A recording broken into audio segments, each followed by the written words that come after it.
And many times we are full of condemnation. When somebody has fallen, ladies and gentlemen, that is the time the person needs help. That is the time the person has to be helped to begin to walk. A lot of people will never darken the door of another church, not because the world condemns them, because the world knows how to protect their own. It is the church. It is unfortunate, but I read it and it hurts, that the church is the only army that kills its wounded. If people can say in the United States Army that none should be left behind, and no matter how wounded somebody is, people will go in there and deliver the person. We are the army of God, and the Lord Jesus Christ is the captain of Israel's host. When we sing that song, ladies and gentlemen, do we understand what we mean? We are in an army. Let us not leave our wounded.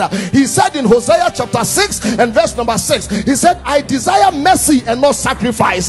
Where is mercy in the church? Why are we not so merciful? Why are we too quick to condemn? Listen, the fact that you have overcome a particular thing doesn't mean everybody else has overcome. Somebody is struggling, and ladies and gentlemen, many times the things that you preach hard against, it is you are preaching against yourself. I know, and the only reason why you look the way you look is because we haven't caught you yet. If the thoughts of your mind could be projected on the screen, you will not only relocate, you go to Mars to go and live there. So stop the pompous Pharisaism and understand that we are all in the same soup. You are not okay and I am not okay. We are all children of God. Is somebody hearing me? We must show mercy to people. The Bible says that mercy triumphs over judgment. Mercy triumphs over judgment. Jesus said, blessed are the merciful, for they shall obtain mercy. How dare you, when a master is teaching a class and you carry a woman half naked and you throw the woman into the class and you ask the professor of mercy and love that what do you say, because this woman was caught in adultery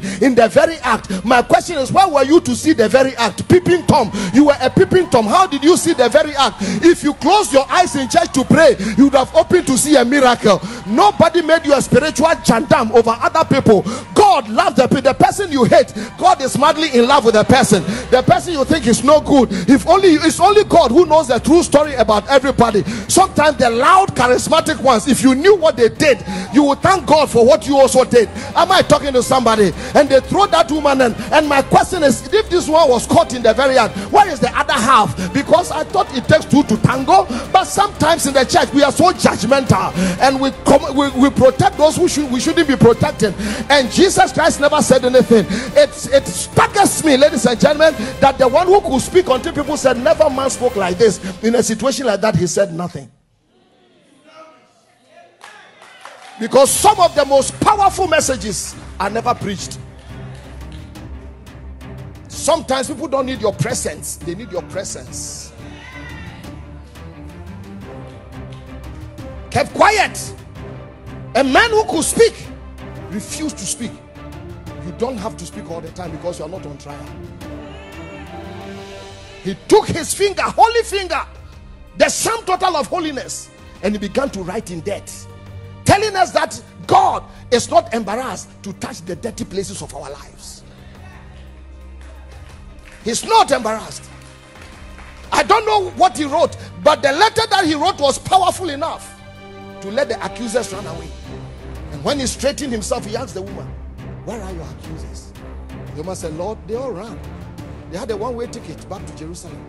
And he said, neither do I condemn you. That is mercy. That is grace. But hear me. Then he said, go and don't do that again. That is truth. When mercy precedes truth, we demonstrate the heart of Jesus Christ. Do you ever think that that woman will ever forget? Let me tell you something. The biggest problem of the church is not sin. The biggest problem of the church is lack of love.